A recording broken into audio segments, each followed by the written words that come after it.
Në studio do të kemi mysafir një profesorin Ylber Muceku, i cili është drejtues i Departamentit Gjeologjisë në IGEU.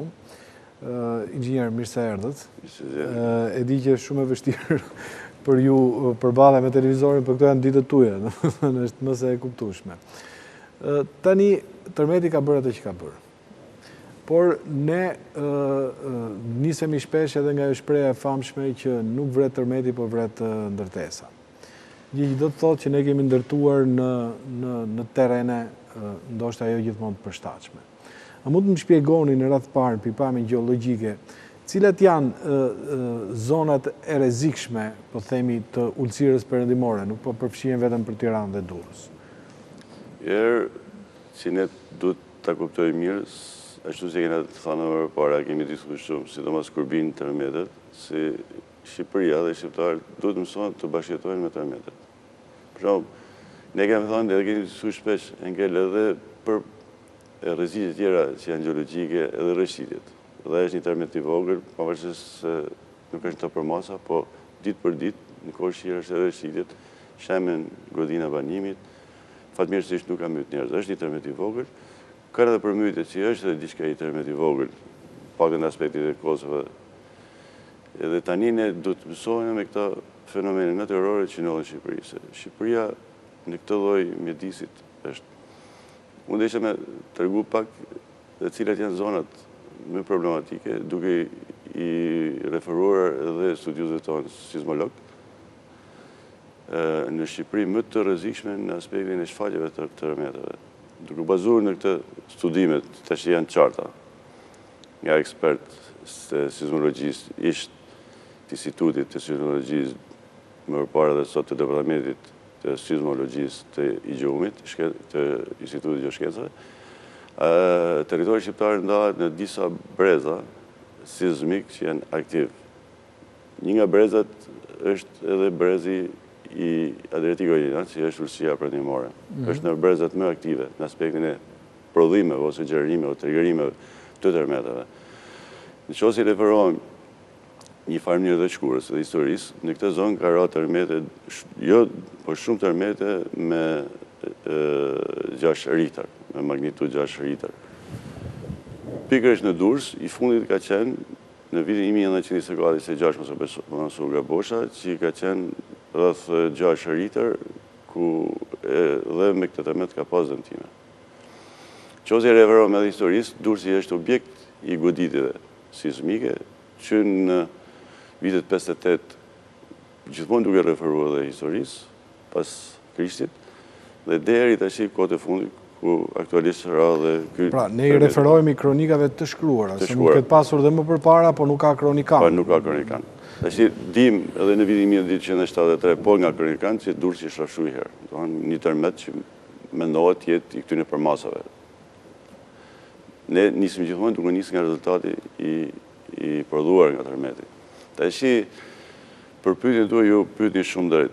Me thënë drejtën mas vitit 90, territori shqiptar nuk ka qenë mirë administruar nga institucionet shtetërore. Në këtë drejtim ne kemi pas një lëvizje të jashtëzakonshme të popullsisë nga zonat malore në drejtim të ulësirave perëndimore. Edhe Durrësi ka qenë prej kësaj. Tash përveç Durrësit janë edhe zona tjera. Dhe nëse ne i referohemi, po japi shifër, që këte keni marrë është shifër institucionale, janë rreth 394.000 godina banimit, të cilat janë të pa legalizuara, që janë në proces legalizimit. Kjo është që nga viti, mas viteve 2015. Që do thotë kjo se gjatë 30 vjetëve kemi pas një zhvillim urban të pa kontrolluar. Kjo është tepër problematike. Është problematike dhe shumë e rrezikshme se me vërtet njerëzit kanë ndërtu, por nuk kanë ditë ku kanë ndërtu.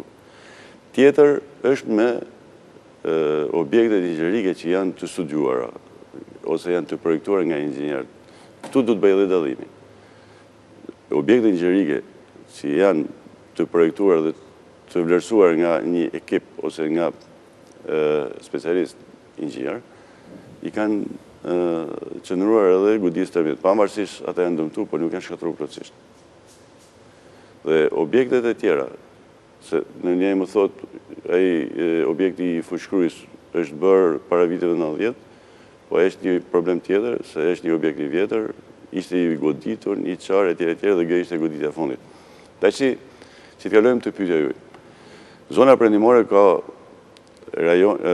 ka zona që ne i klasifikojmë me tru të dobët në aspektin geoteknik. Po gjë nuk do të thotë që të mos ndërtoj. Po duhet ndërtosh me një lloj metodologjie tjetër. Duhet ndërtosh me metodologji tjetër. Ne faktikisht kemi trashëguar nga sistemi tjetër, patë në shkencët e tokës, kemi pas një traditë shumë të mirë. Po gjatë tyre viteve dhe atë traditën e kemi humbur. Kush është kjo tradita? Nuk bote vaki, po flas një deri, ishte e pamundur që një zonë të ndërtojë pa kalu disa etapa të projektimit. Kush janë këto etapat e projektimit? Fillimisht që u bote një studim gjeolog-mëngjerik, që është studimi bazë dhe shumë i rëndësishëm. Ky ishte studime janë hardografime të realizimit gjeolog-mëngjerik, ku zona dhe territori dajnë në zona dhe në sheshe, gjeolog-mëngjerik ose geoteknike, dhe këto sheshe zona kishin parametra ose karakteristika njëjta geoteknike. Dhe më pas, ky studim u shoqërote me studime tjera tepër të detajuara që ishin studimet e mikrorezonimit sizmik. Çfarë do të them me këtë? Se përsëri territori u ndahet në ca zona, ca sheshe, me intensitet të njëjtë, të pritshëm, i cili ky intensitet do i shërbete projektuesve dhe grupeve të projektimit për ndërtimin e objekteve inxhierike, godina, ura, etj. Tashi, kush është e rëndësishme këtë për çfarë përmendëm? Është tepër e rëndësishme se në fund të këtyre studimeve u dele me konkluzione se si gjithmonë nga grupet e projektimit, se si do të ndërtohesh, sa do ishte kati të ndërtohesh dhe me çfarë si duhet të mbroj, se si do ishin themelet e këtyre objekteve. Marrim Durrësin. Në Durrës është vënë re një dukuri që ma merr mendja, ndoshta nuk është më e veçanta në botë, po është krejt e veçantë. Që një godinë, fjala vjen 5 kate, 4 janë zhytur në tokë, ka ngel vetëm kati i fundit lart. Gjë i tregon që terreni është. Po. E shumë vërtet. Po nga goditjet sizmike ose nga goditjet dinamike, trulli son ose kalon ose formon disa procese. E para është langëzimi i rërave. Në Durrës ekziston langëzimi i rërave, edhe historikisht, edhe faktikisht tash. Ne direkt dolëm në terren, edhe verifikuam pam terrenin se çfarë ka ndodhur. Fillimisht ne shikuam në anën në sipërfaqe duke vërtetuar dhe duke investiguar kodrat, ka ndodhur në rrishitje pas nuk ka ndodhur. Pra, goditet e tilla me gjashtë rrithëra e lartë shoqërohen gjithmonë me rrishitje. Nëse trulli ose zonat ndërtohen nga rëra, po rërat duhet të jenë të ngopura dhe të pangjeshura, shoqërohen me langëzimin e rërave. Çfarë do thotë langëzimi i rërave? Langëzimi i rërave është një proces që një trull i shtangët, i ndërtuar ose i përbërë nga rëra të ngopura, si rezultat i goditjes dinamike, transformohet në një trull viskoz ose lurp. Nëse godina është ndërtuar në një thellësi të caktuar në 5-6 metra, 7 metra, atëherë në rast e linjes ose trigërimit. Në kaq pak kohë ndodh kjo që kthehet rëra kthehet në kthehet në viskoze. Dhe pastaj kthehet si grop thithse po them. Grop thithse. Ne ishte një godinë, po dhe një tjetër që aja ishte devijuar nga aksi vertikal vetëm për arsye të formimit të këtij procesi. Këto janë godina që vjen re on plazh, on kënet. Në plazh edhe në kënet. Edhe në kënet, megjithëse në kënet nuk pranohet se ka lëngëzim rërse në kënet, mund të ketë, janë se në aspektin litologjik këneta përveç shtresave argjilore, njësive gjotinie që ndërtohen nga argjila, ndërtohen përbën edhe nga rëra. Rërat të tej ngopra që janë të pangjeshur si është subjekt i langëzimit. Problemi është që tani ne si specialista, si ekspert në dim dhe deri ku mund të ndodhin ky proces langëzimi. Teorikisht ne e pranojmë deri në 30 metër, po de facto shkon deri 20-22 metër. Çfarë do të them me këtë?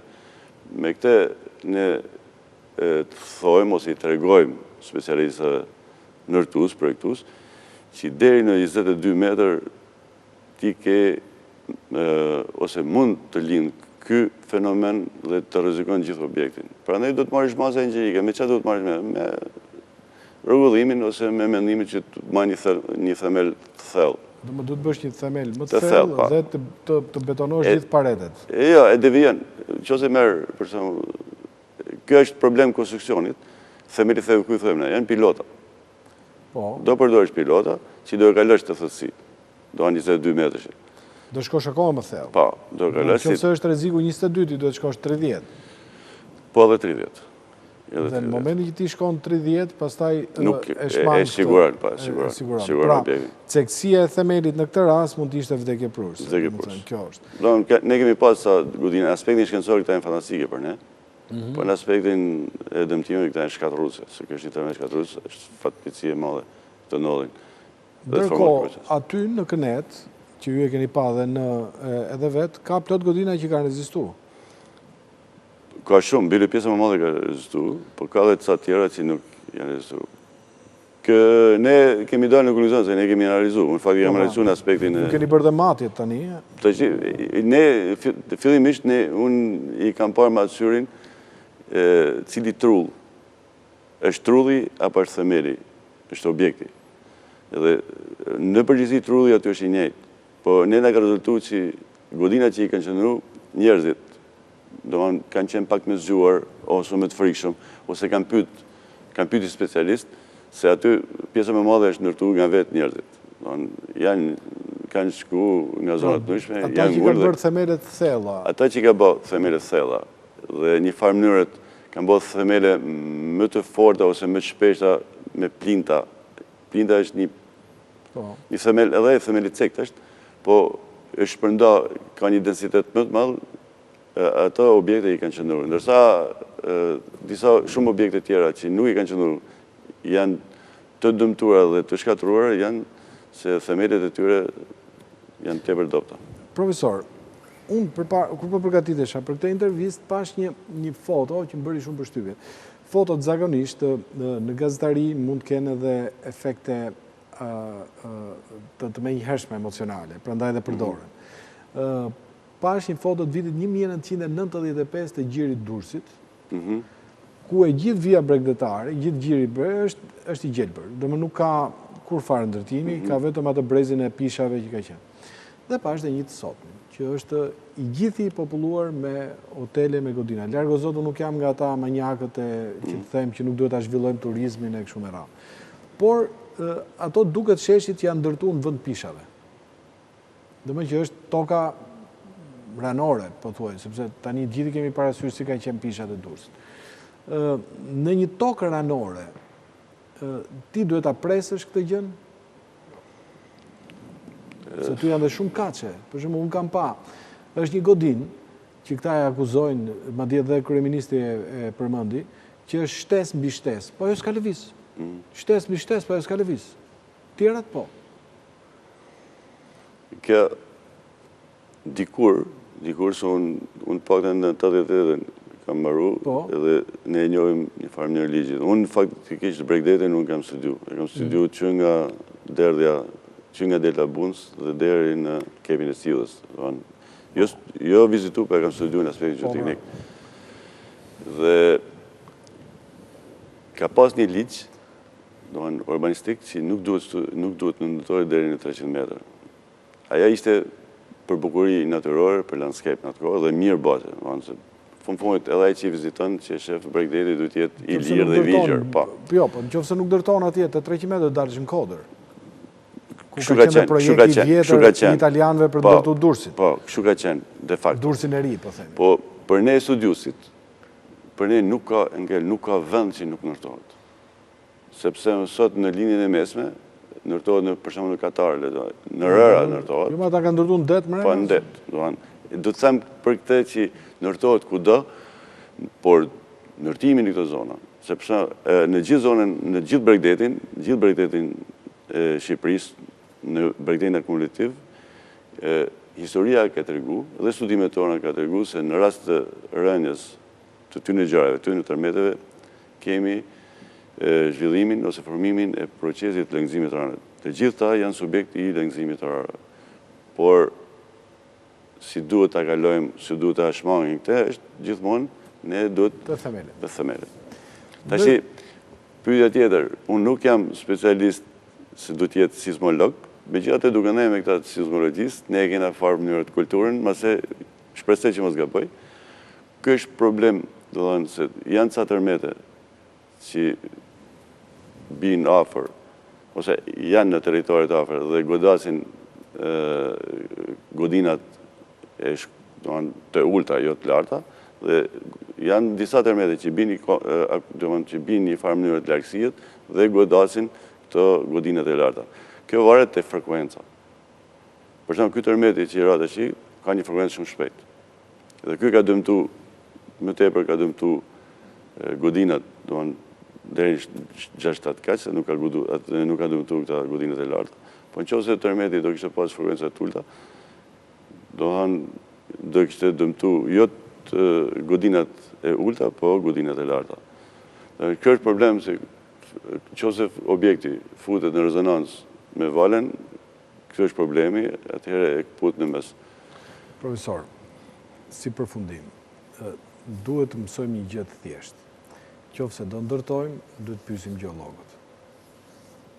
Qofse pyesim gjeologët dhe ju marrim atyre fjalën, pastaj masa e sigurisë rritet, bëhet drejt maksimumit, kuptohet nuk ka asnjëherë vlerë absolute, sepse pastaj bim të hymë në hesape me Zotin, që inxhinierët nuk para e kanë shumë për zemër, por gjithsesi, domethënë rritet shumë dera sigurisë. Pra në çdo lloj terreni mund ndërtohet, po do pyesni gjeologët përpara. Dhe pastaj janë projektuesit, janë ndërtuesit e kështu. Unë thash edhe një herë, e kemi pas traditën se gjithmonë ndërtimet kanë shkuar në disa etapa projektimit. Është faza e planifikime urbane dhe më pas vjen faza e zhvillimit urbane. Në fazën e planifikimit urbane, dy studime janë shumë të rëndësishëm. Është realizimi gjeologjerik dhe mikrozonimi sizmike. Këto janë studime të domosdoshme dhe bazike. Ndërsa ja foto që unë të fola. Si ka qenë Durrësi në 95-ën, si është Durrësi në 2015. Është një bukurie që ne kena shiju, po dhe në kena shiju. Shikohet se çka ka ndodhur tani në Durrës, me gjithë rrugën mes, dhe pastaj aty kuptohet shumë mirë çfarë thotë lëngëzimi i rërave, dhe pse një pjesë e ndërtesave aty janë shkatruar ose dëmtuar u xharën. Bëhet fjalë për 20 vjet diferencë, nuk bëhet fjalë për shumë. Dhe në 20 vjet diferencë ta mbjellësh me aq beton, përveç se shpirtin estetik duhet ta kesh shumë të varfër, duhet të jesh i pangohur me gjithë ato që ka ndodhur. Prof, të falenderoj shumë, të uroj gjithë të mirat, besoj të takohemi, biseda gjithmonë është shumë interesante.